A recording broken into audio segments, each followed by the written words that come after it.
3 మాటలు చెప్పాను.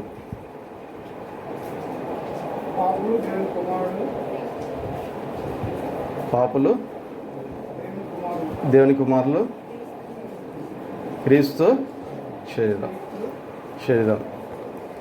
ఇది దేవుని సువార్త, ఇది దేవుని సంకల్పం. కనుక రోమపత్రిక అది మనకి చూపిస్తుంది. అయితే దాన్ని మన అనుభవంలోనికి ఇప్పుడు తెచ్చుకోవడానికి దేవుడు మనకు సిద్ధపరిచిన రక్షణ, దేవుడు మనకు కలిగి ఉన్న సంకల్పాన్ని మన అనుభవంలో తెచ్చుకోవడానికి మనం ఇప్పుడు ఈ రక్షణలో కొనసాగాలి. ఇంత గొప్ప రక్షణ మనము నిర్లక్ష్యము చేయకూడదు. కాబట్టి మరి రోమపత్రిక ఎంతో ప్రాముఖ్యమైంది అని మనం చూస్తూ వచ్చినాం. ఎందుకంటే రోమపత్రికలో దేవుని సువార్త మరి మనకు స్పష్టం చేయబడుతూ వచ్చింది. మరి మొదటి 4 సువార్తలు ప్రభువైన యేసుక్రీస్తు వారు దేవుని కుమారుడు, సర్వాన్ని సృష్టించిన సర్వాధికారి కలిగిన దేవుడు మన కొరకు మనిషి కుమారుడు వచ్చాడు. 33 సంవత్సరాలు భూమి మీద జీవించాడు. అనేక అద్భుతాలు చేశాడు. రోగులను స్వస్థపరిచాడు. దయ్యాలు పట్టిన వారిని ఆయన విడుదల చేస్తూ వచ్చాడు. చనిపోయిన వారిని సజీవులుగా చేశాడు. గాలిని సముద్రమును ఆజ్ఞాపించగానే అవి నిమ్మలించినాయి, తుఫానులు. అట్లే మరి ఆయన శక్తితో ఆయన దైవత్వము లేకపోతే ఆయన యొక్క మహిమను ఆయన కనపరుస్తూ వచ్చాడు. అట్లే ఆయన 4 సువార్తలు కూడా అనేక మరి ఆశ్చర్యకార్యాలు చేస్తూ వచ్చాడు. అవన్నీ కనుక రాస్తే యోహాను సువార్తలో మరి మరి యోహాను రాస్తూ వచ్చాడు. మరి భూమి మీద ఉన్న పుస్తకాలన్నీ కూడా సరిపోవంట. యేసు ప్రభు చేసిన కార్యాలన్నీ కూడా రాస్తే భూమి మీద ఉన్న పుస్తకాలన్నీ కూడా సరిపోవు. అయితే అన్ని కార్యాలు ప్రభువు చేస్తూ వచ్చాడు. అయితే ఆయన మానవ శరీరంలోనికి వచ్చి భూమి మీద మనుష్యుడిగా వచ్చి ఆయన శిలువలో మరణించి సమాధి చేయబడి పునరుద్ధానుడై తిరిగి లేచి పరలోకముకు ఆరోహణమయ్యాడు. ఇంతవరకు కూడా ఈ 4 సువార్తలు మనకు తెలియపరుస్తాయి. అయితే మనం కేవలం 4 సువార్తలు మాత్రమే చదివితే మనకు సువార్త సంపూర్ణంగా అందదు. ఎందుకంటే దేవుడు ఏం చేయని ఉద్దేశించినాడో దాని తర్వాత మరి మిగతా మరి అపోస్తుల కార్యాలను మొదలుపెడితే మరి యూదా పత్రిక వరకు కూడా ఆయన బయలుపరుస్తూ వచ్చాడు భూమి మీద. ఆ తర్వాత ప్రకటన గ్రంథంలో ఈ యుగాంతమున జరిగే విషయాలు, నిత్యమైన మహిమ, ఇంకా యుగాలకు మనము కలిగి ఉండే మహిమగల స్థితిని మరి లేఖనాల్లో దేవుడు రాసించాడు. కనుక సువార్త కేవలము 4 సువార్తలే అనుకుంటే అది మనము సంపూర్ణంగా అనుభవించలేము. ఎట్లా అంటే మనకి ఎవరైనా భోజనాన్ని పిలిచినారనుకో, వెళ్ళినప్పుడు మొట్టమొదటిగా వెళ్ళంగానే జ్యూస్ ఇస్తారు. జ్యూస్ తాగేసి ఇదే మొత్తం భోజనం అనుకున్నామంటే, ఇప్పుడు భోజనం అనుకొని మనం వచ్చేస్తాం అనుకోండి, మరి వాళ్ళు సిద్ధపరిచిన మనం అనుభవించగలుగుతామా? లేకపోతే వెళ్ళంగానే జ్యూస్ ఇచ్చినారు, కొన్ని స్నాక్స్ పెట్టినారు, అదే భోజనం అనుకుని వచ్చేస్తే అయిపోతుందా? కాదు. కనుక వెళ్ళి మరి స్టార్టర్స్ అంటారు, ఆ స్టార్టర్స్ని స్టార్ట్ చేస్తే మరి చివరికి భోజనం అయిన తర్వాత వాళ్ళు మనకు సిద్ధపరిచిన స్వీట్ కావచ్చు, ఇంకేదైనా కావచ్చు, అన్నీ తీసుకుంటే ఏమవుతుంది? భోజనము సంపూర్ణంగా తీసుకుంటాం. అట్లే యేసు ప్రభు వారు జీవంగల దేవుడు మన కొరకు సిద్ధపరిచిన ఈ గొప్ప రక్షణను మనం కేవలం 4 సువార్తలు చదివేసి నాకు సువార్త అంతా అందేసింది అనుకుంటే ఏమవుతుంది? మనం దేవుని యొక్క రక్షణ సంపూర్ణంగా అనుభవం తెచ్చుకోలేము. కనుక రోమపత్రిక ఎంతో మరి శ్రేష్టమైన విషయాలను, మనకి దేవుని సువార్తలు ఉన్న శ్రేష్టమైన విషయాలను, మర్మమేమైన విషయాలను, సృష్టి ఆది నుంచి లేకపోతే మరి దేవుడు ప్రారంభం నుంచి జగత్పునాది వేయబడకం నుంచి తానేమైతే ప్రణాళికలో తన సంకల్పంలో కలిగి ఉన్నాడో వాటన్నిటినీ కూడా ఆయన బయలుపరుస్తూ వచ్చాడు. వాటిని మనకి ఆయన విపులిస్తూ వచ్చాడు. కాబట్టి మరి ఈ పత్రికల్లో మరి మనము ధ్యానిస్తున్నాం. కనుక దేవుని సంకల్పం ఏంటి? అసలు మనం పుట్టడము, తర్వాత ఈ భూమి మీద బ్రతకడము, చనిపోవడం. మరి బ్రతికిన రోజులు కష్టపడతాం, ఏదో ఒకటి చేస్తాం, చనిపోతున్నాం. ఇంతేనా మన జీవితము? ఇంతేనా దేవుడు మానవుని సృష్టించిన ఉద్దేశము? కాదు. దేవుని ఉద్దేశము ఎంతో ఉన్నతమైంది, దేవుని ఉద్దేశము ఎంతో గొప్పది. కనుక ఆ గొప్ప ఉద్దేశాన్ని బట్టి దేవుడు మానవుని సృష్టించాడు అని దేవుని వాక్యం మనకు సెలవిస్తుంది. కనుక మన కొరకు దేవుడు కలిగిన సంకల్పాన్ని మరి మొట్టమొదటిగా రక్షణ పొందుడు ద్వారా ఆ సంకల్పంలోనికి మనము ప్రవేశిస్తాం. దేవుని సంకల్పములో మానవులందరూ రక్షణ పొందాలి, అది దేవుని యొక్క మరి ఇచ్చ అయి ఉన్నది. మరి బైబిల్ గ్రంథంలో చూసినట్లయితే రక్షణ కొంతమందికి అంటే ఏమాత్రము కాదు. పాత నిబంధన కానీ కొత్త నిబంధన కానీ ఏం చెప్తుందంటే, మరి యెషయా గ్రంథం 45:22 భూదిగంత నివాసులారా నా వైపు చూచి రక్షణ. భూదిగంత నివాసులారా అంటే భూమి మీద ప్రతి మనిషినికి ఆహ్వానము వస్తుంది. తర్వాత యేసు ప్రభువు భూమి మీద ఉండగా మత్తయి సువార్త 11:28 ఆయన ఆహ్వానించినాడు. ప్రయాసపడి భారం మోసుకుంటున్న సమస్త జనులారా నా దగ్గర రండి, నేను మీకు విశ్రాంతిని ఇస్తాను. మానవునికి విశ్రాంతి లేదు. అయితే యేసు ప్రభువు వారి ఆహ్వానం ప్రతి మనుషునికి విశ్రాంతి ఇవ్వడానికి. ఈ విశ్రాంతి ఆయన అంగీకరించినప్పుడు మన హృదయాలు అనుభవిస్తాం. తర్వాత ఈ లోకం విడిచిపెట్టిన తర్వాత నిత్య విశ్రాంతిలోనే మనం ప్రవేశిస్తాం. ప్రకటన గ్రంథం 14 రాస్తుంది, వారు తమ ప్రయాసములు మాని ఏం చేస్తున్నారంట? వారు తమ ప్రయాసములు మాని ఏం చేస్తున్నారు? చదువుదామా? ప్రకటన గ్రంథం 14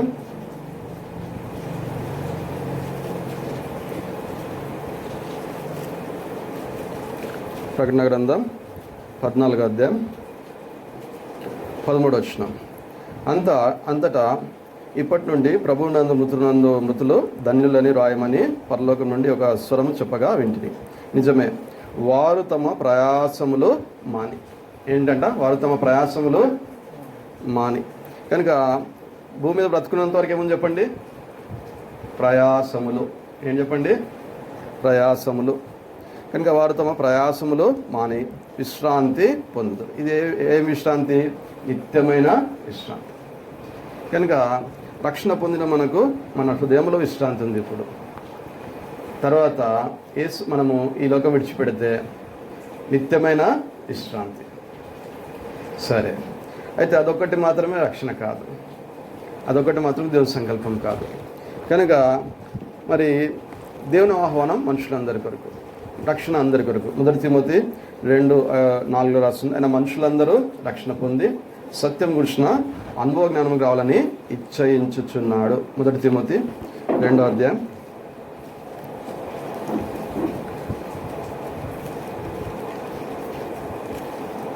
1 తిమోతి 2:4 ఆయన మనుషులందరూ రక్షణ పొంది సత్యం గురించిన అనుభవ జ్ఞానం గల వారై ఉండాలని ఇచ్చయించుచున్నాడు.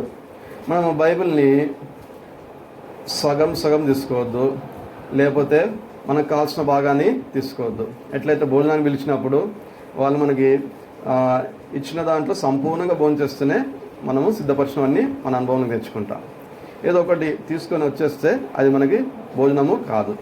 అట్లా దేవుడు మనకు సిద్ధపరిచిన రక్షణలో ఇక్కడ చూస్తున్నాం. మరి అక్కడ రాస్తుంది 2:4 మనుషులందరూ రక్షణ పొంది ఏంటంట? సత్యం గుర్చిన అనుభవ జ్ఞానం గలవారంట. కనుక సత్యం గుర్చిన అనుభవ జ్ఞానం అనే మాట చాలా పెద్ద మాట. సత్యమును దినదినం మనము తెలుసుకోవాలి. యేసు ప్రభువు వారు తను నమ్మిన యూదులతో చెప్పిన మాట ఏంటంటే యోహాను సువార్త 8:31 ఆయన తను నమ్మిన యూదులతో, మీరు నా వాక్యమందు నిలిచిన వారైతే మీరు సత్యమును తెలుసుకుంటారు. కనుక సత్యం ఏం చేస్తుంది? మిమ్మల్ని స్వతంత్రులుగా చేస్తుంది. తర్వాత యేసు ప్రభువు వారు తన ఆత్మను మనకు అనుగ్రహించినాడు. ఎందుకంటే ఆ ఆత్మ మనలోనికి వచ్చినప్పుడు ఆయన సర్వసత్యంలో మనల్ని నడిపిస్తాడు. చదువుదామా 2 మాటలు?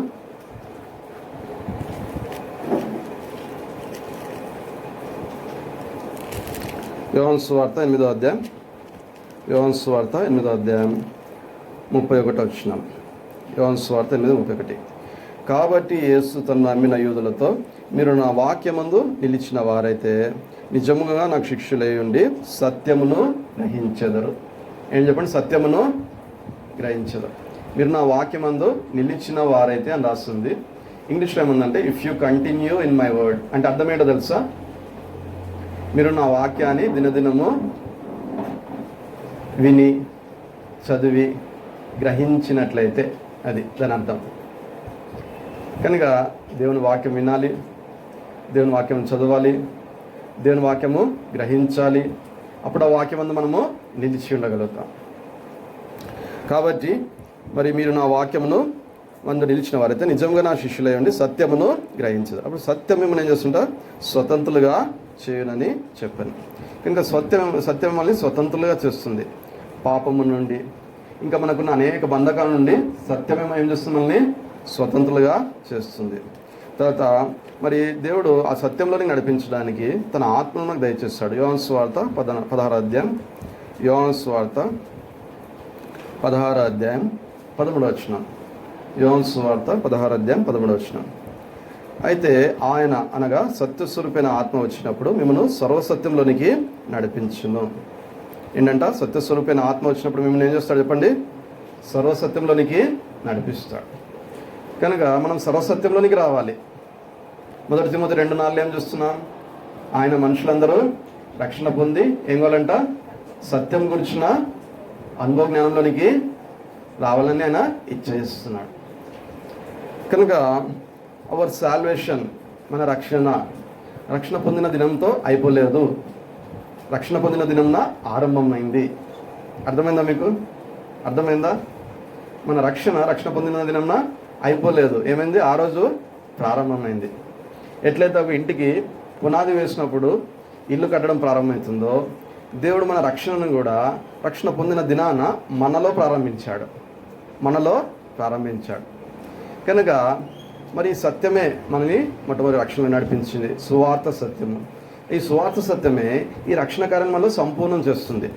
అందుకే మీరు నా వాక్యమందు నిలిచిన వారైతే, ఇంగ్లీష్లో బాగుంది, కొనసాగిన వారైతే. అంటే దినదినం కూడా ఆ సత్యాన్ని మనము నేర్చుకోవాలి, కొనసాగాలి.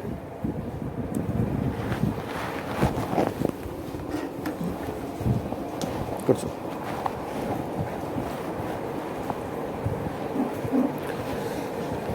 సరే కాబట్టి వాక్యాన్ని నేర్చుకోవాలి, ఆ వాక్యంలో కొనసాగాలి. తర్వాత మరి ఆ వాక్యాన్ని ఎవరు మనకు నేర్పిస్తారంట? రాస్తుంది. అయితే ఆయన అనగా సత్యస్వరూపి అయిన ఆత్మ వచ్చినప్పుడు మిమ్మల్ని ఏం చేస్తారంట? సర్వసత్యంలోనికి నడిపించును. కనుక దేవుడు మనకు సత్యం ఇచ్చినాడు, ఆ సత్యంలో నడిపించే సత్యస్వరూపకు ఆత్మనిచ్చినాడు. రక్షణ పొందిన మన అందరిలో సత్యస్వరూపకు ఆత్మ ఉన్నాడు. కాబట్టి రక్షణ అంటే కేవలం పాపక్షమాపణ కాదు, రక్షణ అంటే పరలోకం పోవడము కాదు. ఒకవేళ మన మనసులో కేవలం ఇది మాత్రమే రక్షణ అనే అభిప్రాయం ఉంటే ఈరోజు తీసేసుకుందాం దాన్ని. దేవుడు రక్షణలో ఎంతో గొప్ప ఉద్దేశం కలిగి ఉన్నాడు. అందుకే Hebrews 2:3లో ఇంత గొప్ప రక్షణ మీరు నిర్లక్ష్యం చేసిన ఎలాగో తప్పించుకుందరు. ఇది రక్షణ పొందిన వారికి రాయబడిన హెచ్చరిక. ఇది రక్షణ లేని వారికి కాదు. రక్షణ పొంది ఆ రక్షణను నిర్లక్ష్యం చేస్తే అలాగ తప్పించుకుంటాం. కాబట్టి ఈ రక్షణను తెలుసుకోవడానికి మరి ఈ సత్యాన్ని తెలుసుకోవాలి. మన పని ఏంటంటే సత్యం తెలుసుకున్నట్టు దినదినం. ఈ సత్యాన్ని మనకు ఎవరు బోధిస్తారు? సత్యస్వరూపకు ఆత్మ బోధిస్తాడు. ఇప్పుడు ఈ సత్యం ఎక్కడుంది? మనందరి చేతుల్లో ఉన్నది. సత్యస్వరూపకు ఆత్మ ఎక్కడున్నాడు? మనలో అయినా నివాసం చేస్తున్నాడు.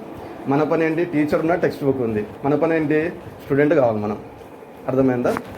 వ్యక్తిగతంగా విద్యార్థిగా ఉండాలి, సంఘముగా విద్యార్థిగా ఉండాలి. కనుక ఈ 2 ఏర్పాట్లు చేస్తాడు దేవుడు. కనుక వ్యక్తిగతంగా ఈ సర్వసత్యంలోనికి రావడానికి అనుదినం మనము వాక్యం చదవాలి. వాక్యం ఒక ఆచారం కాదు, వాక్యం చదివితే ఆశీర్వాదం కాదు. కనుక ఆ వాక్యం మనల్ని సర్వసత్యంలోనికి నడిపిస్తాడు. పరిశుద్ధాత్ముడు మనలో ఉన్నాడు. సరే, కనుక రోమాపత్రిక మరి ఆ సర్వసత్యంలో కొంత భాగంలోనికి మనం నడిపిస్తుంది. అంతా మనకు తెలిసిపోతుందని చెప్పట్లే. రోమాపత్రిక మనం చదివితే దేవుడు మన రక్షణ కలిగిన ప్రణాళికను, దేవుడు మన రక్షణ కలిగిన సంకల్పమును మరి కొంతవరకు మనము తెలుసుకుంటాం. రోమా 8:28 మనకి అందరికి తెలుసు. దేవుని ప్రేమించే వారికి అనగా ఆయన సంకల్పం చొప్పున పిలువబడిన వారికి. మనము దేవుని సంకల్పం చొప్పున పిలువబడుతున్నాం. మన సంకల్పాన్ని బట్టి కాదు. మనము పలు కారణాలు బట్టి యేసుప్రభువుని అంగీకరిస్తాం. కొంతమంది వ్యాధిని బట్టి, కొంతమంది ఏదో ఆర్థిక సమస్యను బట్టి, కొంతమంది నెమ్మది లేని దాన్ని బట్టి, ఇంకా రకరకాల కారణాలు బట్టి యేసుప్రభువు దగ్గరికి వచ్చినాం. దేవుడు మనల్ని తన దగ్గర తీసుకొచ్చుకోవడానికి వాడుకున్న సాధనాలు అవి. అయితే యేసుప్రభువుని అంగీకరించినాక మనం ఏం గుర్తురాలంటే ఆయన సంకల్పాన్ని బట్టి ఆయన మనల్ని పిలిచినాడు, ఆయన సంకల్పాన్ని బట్టి మనల్ని రక్షించినాడు. ఈ సంకల్పం ఎంతో ప్రాముఖ్యమైనది. అయితే విచారకరమైన, దుఃఖకరమైన పరిస్థితి ఏంటంటే దేవుడు ఇన్ని హెచ్చరికలు మనకు రాసిచ్చినా, ఇన్ని ఆజ్ఞలు లేకపోతే ఇన్ని మరి విషయాలు మనకి తెలియపరిచినా మన రక్షణ మనం నిర్లక్ష్యం చేస్తూనే ఉంటాం. రక్షణ పొందిన తర్వాత ఒక విశ్వాసికి తన రక్షణ కంటే ప్రాముఖ్యమైనది ఏది లేదు. కనుక మరి యేసు ప్రభు మరి ఆ రక్షణ మన జీవితంలో ఎలాగ జరిగిస్తాడని మొట్టమొదటిగా నేర్చుకోవాలి, తర్వాత మన అనుభవానికి తెచ్చుకోవాలి. సరే, మరి దేవుని యొక్క రక్షణను మరి తెలిపే శ్రేష్టమైన మరి పత్రిక రోమపత్రిక. మనకి రండి రోమపత్రిక మొదటి అధ్యాయానికి వద్దాం. ఇప్పుడు రోమపత్రిక మొదటి అధ్యాయానికి వద్దాం.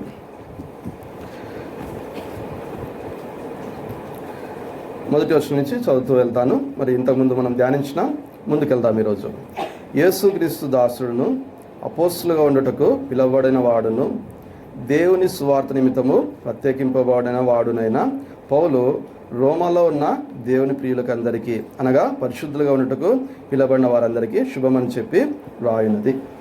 ఇది మనం గత 2 వారాలు ధ్యానిస్తూ వచ్చినాం. కనుక రోమా అనేది ఒక లెటర్, రోమపత్రిక అనేది ఒక లెటర్, ఎపిజిల్ అంటారు, లేకపోతే లెటర్ అనొచ్చు ఇప్పుడు ప్రస్తుత భాషలో. కనుక ఎపిజిల్ అంటే గ్రాంధిక భాష, లెటర్ అంటే ప్రస్తుతం మనం వాడే భాష. కనుక పౌలు కొరింథీలో ఉన్నప్పుడు రోమాలో ఉన్న దేవుని ప్రియులకు అనగా పరిశుద్ధులు అంటూ పిలువబడడానికి రాస్తూ వచ్చాడు. అంటే విశ్వాసులకు రాస్తాడు. ఇది రోమపత్రిక ఎవరికి చెప్పండి? విశ్వాసులకు రాయబడిన పత్రిక. సరే, కాబట్టి మరి ఆ పత్రికను మనం అర్థం చేసుకోకపోతే మనము దేవుని రక్షణలో కొంత భాగాన్ని మనం అర్థం చేసుకోలేము. అర్థమవుతుందా మీకు? దేవుడు మనల్ని రక్షించి మనందరికి సొంత బైబిల్ ఇచ్చి పరిశుద్ధాత్మను మనకి ఇచ్చి సత్యస్వరూపిన ఆత్మనిచ్చి సరస్వతం మనకి ఏర్పాటు చేశాడు. అయితే మనము దేవుని సంకల్పాన్ని గ్రహించకపోతే, దేవుని ఏర్పాటును మనం గ్రహించకపోతే మరి దానిలో ఉన్న ధన్యతను మనం స్వతంత్రించుకోలేము. సరే, కనుక మరి ఈ పత్రిక రాసిన వ్యక్తి తన పరిచయం తను ఇస్తున్నాడు. ఎట్లయితే ఒక లెటర్కి from address, to address, subject, matter 4 ఉంటాయి. అర్థమైందా? ఒక అఫీషియల్ లెటర్కి అయితే ఏం చెప్పండి? ఫ్రమ్ అడ్రస్, తర్వాత టు అడ్రస్, తర్వాత సబ్జెక్టు, తర్వాత ఏం చెప్పండి? మ్యాటర్. ఆ లెటర్లో ఏం చెప్పాలనుకుంటున్నా. అయితే రోమపత్రిక కూడా దేవుడు మన జీవితంలో ఏం చేయాలనుకుంటున్నాడో అది సబ్జెక్టు, మ్యాటర్ కూడా. దేవుడిచ్చిన రక్షణ ఏంటి అది మనకు సబ్జెక్టు, మ్యాటర్ కూడా. అయితే ఎవరు రాసినారు? పౌలు గారు రాశారు. ఎవరికి రాశాడు? విశ్వాసులకు రాశాడు. ఓకే, అది మనం అర్థం చేసుకున్నాం. రండి, మొదటి అధ్యాయంలో మొదటి వచనం చూస్తున్నాం. యేసుక్రీస్తు దాసును అపోస్తులుగా ఉండుటకు పిలువబడిన వాడును దేవుని సువార్త నిమిత్తము ప్రత్యేకింపున్నాడు. కనుక పౌలు గారు మనలాంటి మనుషుడే. ఒకప్పుడు దేవుని ఎరగని వాడే, ఒకప్పుడు పాపంలో ఉన్నవాడే, ఒకప్పుడు అంధకారంలో చీకట్లు ఉన్నవాడే. అయితే ఆయన రక్షణ పొందినాడు. ఆ రక్షణ ఏంటో తనకి దేవుడు బయలుపరిచినాడు. ఇప్పుడు ఈ రక్షణ మనకి ఏం చేస్తున్నాడు? ఆయన రాస్తూ వచ్చాడు. కాబట్టి రోమ 16 అధ్యాయంలో తను చెప్తాడు. చూడండి ఎంత, రోమ 16 అధ్యాయం చూడండి. రోమ 16 అధ్యాయం.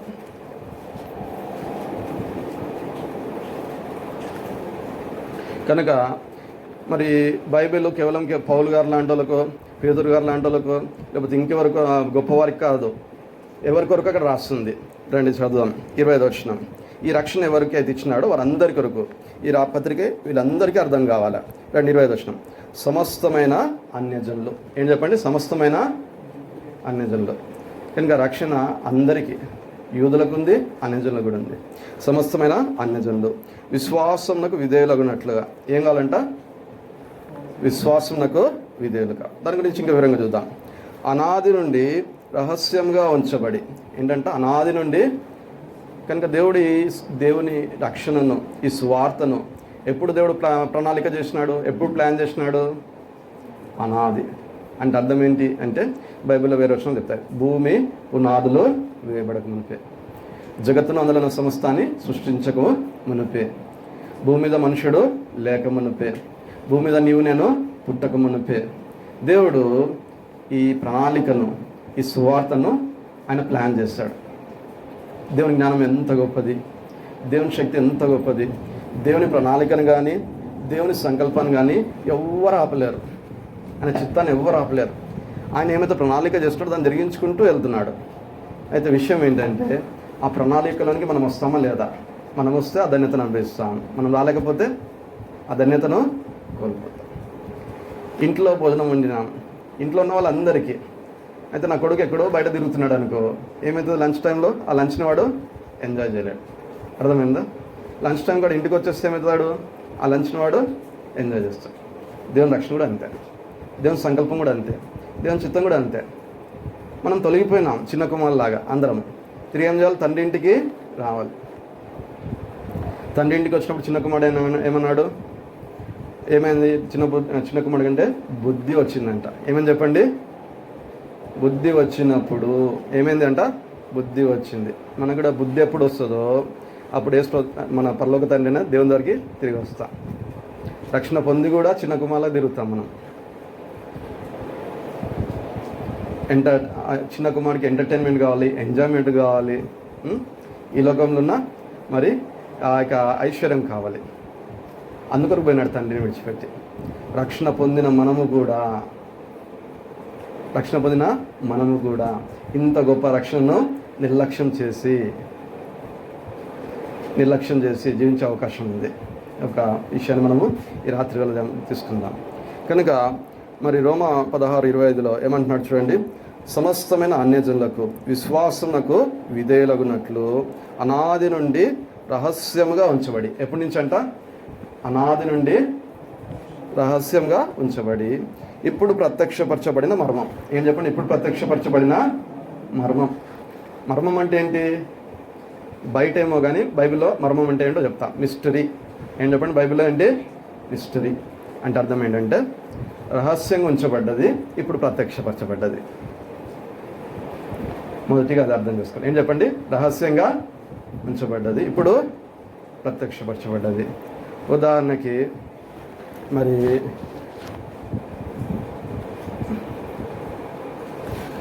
ఇదేం చెప్పండి?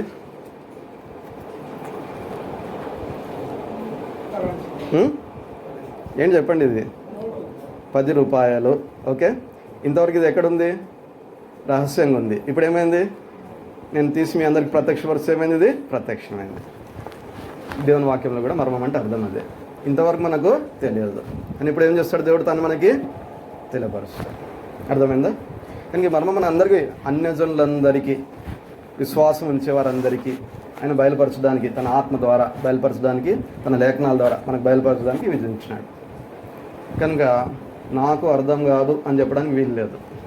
రక్షణ పొందిన మన అందరికీ ఏం చేస్తాడు దేవుడు? రక్షణ జ్ఞానాన్ని ఇస్తాడు, జ్ఞానం ప్రత్యక్షల మనసుని ఇస్తాడు. అర్థమైందా? అయితే మన పని ఏంటంటే శిష్యులము. ఎవరని చెప్పండి? మనము. కాబట్టి మీరు వెళ్ళి ఏం చేయాలి? సమస్త జనులను ఏం చేయాలి? శిష్యులుగా చేయాలి. డిసైపుల్స్ అంటే నేర్చుకునేవారు. కనుక రక్షణ పొందిన దినం ప్రారంభమైంది. దినదినం మనం నేర్చుకోవాలి. ఆ మర్మం అంతా బయలుపరుస్తాడు దేవుడు మనకి. ఎవరు నేర్చుకోవడానికి ఇష్టపడతారో, ఎవరు వినడానికి ఇష్టపడతారో ప్రభు పాదాల దగ్గర కూర్చొని దినదినం అది అయిపోదు అది. కనుక మనకి ఇచ్చిన పుస్తకం చాలా చిన్నది బైబిల్, కానీ ఈ బైబిల్లో ఆయన దాచించిన మర్మం ఎంతో గొప్పది.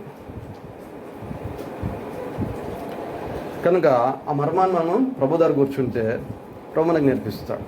వినడానికి ఇష్టపడితే ప్రభు మనకు నేర్పిస్తాడు. కనుక బైబిల్ స్టడీ నిర్లక్ష్యంగా ఉండకండి.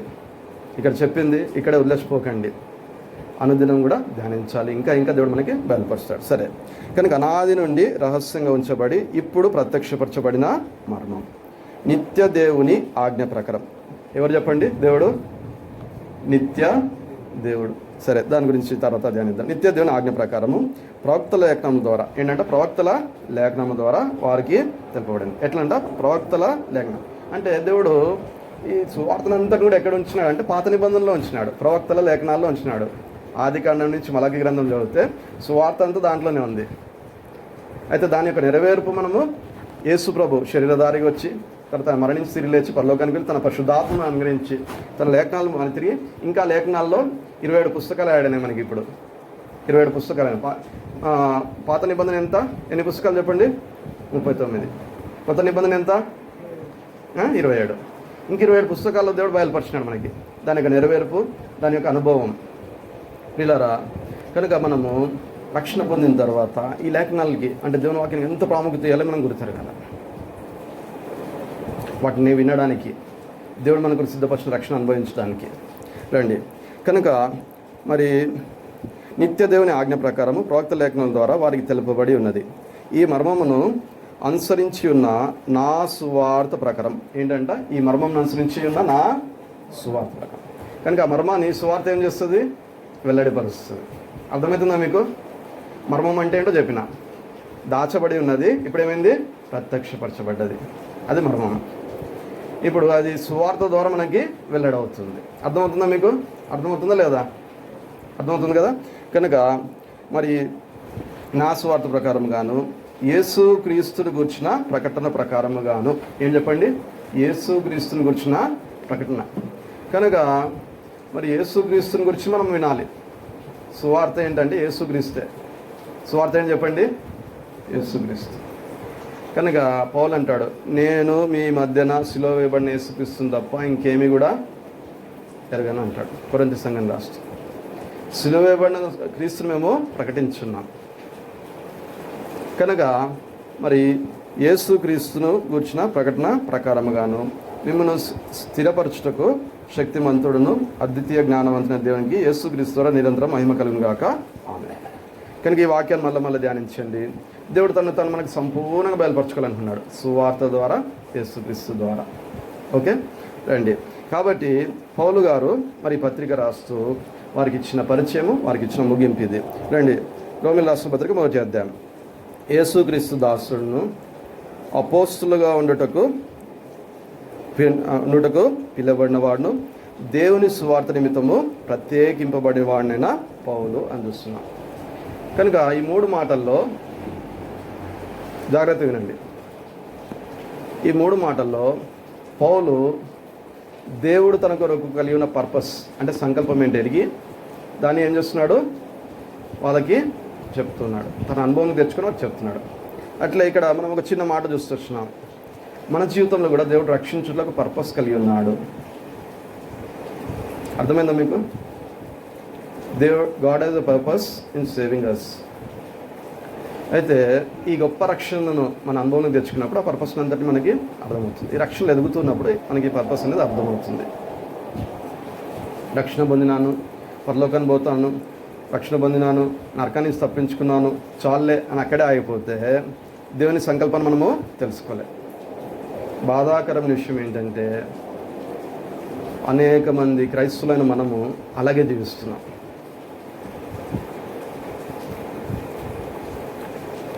ఈ అంత దినాలకు వచ్చేటప్పటికి మనిషికి తన రక్షణ గురించిన కానీ దేవుని రాకడ గురించి కానీ ఆలోచన ఉండదంట. నోవ దినాలాగా ఉంటే అని రాస్తుంది.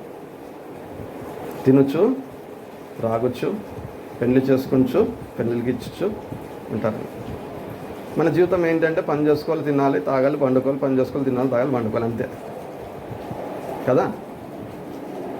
రక్షణ పొందిన మన జీవితం అది కాదు. భౌతిక జీవితం ఉంది, ఏ సందేహం లేదు. ఆత్మీయ జీవితం కూడా ఉంది.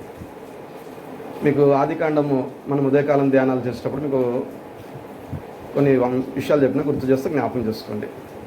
భూమి అంతా జలంతో నింపబడి ఉన్నదన్న కదా. 3వ దినం ఏమైంది? 6వ నెల వచ్చి కదా. 3వ దినం ఏంటంట? జలములన్నీ ఒక పోయినాయి, భూమి మీద ఉన్న జలములన్నీ ఒక పక్క పోయినాయి. తర్వాత 6వ నెల ఒక పక్కకు వచ్చింది. 6వ నెల మీదనే జీవం ఏర్పడ్డది. ఓకే, మీకు అప్పుడు చెప్పాను, మరి జ్ఞాపకం ఉంటే మంచిది, లేకపోతే మరొకసారి చెప్తా. కనుక దేవుడు ఏం చేస్తున్నాడంటే భూలోక జలమును ఆకాశ జలమును వేరుపరచడం చూస్తాం. మొట్టమొదటిగా సపరేషన్ భూలోక జలమును, తర్వాత ఏం చెప్పండి? ఆకాశ జలం. కనుక జలము జీవానికి ఆధారం. ఏం చెప్పండి? జలం ఏంటి చెప్పండి? నీళ్ళు లేకపోతే ఏముండదు. అర్థమైంది కదా. మనకి జీవము, మనం బతకం అంతే. కనుక భూలోక జలమును ఆకాశ జలమును దేవుడు ఏం చేస్తాడంట? వేరుపరచాడు. జలము అంటే పర సంబంధమైన జీవితము, ఆకాశ జీవం జలం. భూ సంబంధ జీవితము భూలోక జలము సూచిస్తుంది. ఇది చెప్పాను నేను. ఉన్నవారు విన్నవారికి ఒకసారి రికలెక్ట్ చేసుకోండి. కాబట్టి భూమి గనక జలములతో నింపబడితే దాంట్లో జీవం వస్తుందా? రా కదా. ఫస్ట్ ఆకాశ జలం భూజలము వేరు కావాలి. అట్లా రక్షణ పొందిన మనకి పర సంబంధమైన జీవితం ఉంది. తర్వాత ఇంకేమని చెప్పండి? భూ సంబంధమైన జీవితం ఉంది. మీరు క్రీస్తుతో కూడా లేపబడిన వారైతే ఏం చేయాలంట? పైనున్న వాటిని వెతుకుడి, పైనున్న వాటి మీద మీ మనసు పెట్టుకునుడి. అక్కడ క్రీస్తు దేవుని కుడి పార్శ్వన ఆయన మహిమలో కూర్చుని ఉన్నాడు. రక్షణ పొందిన మనకి 24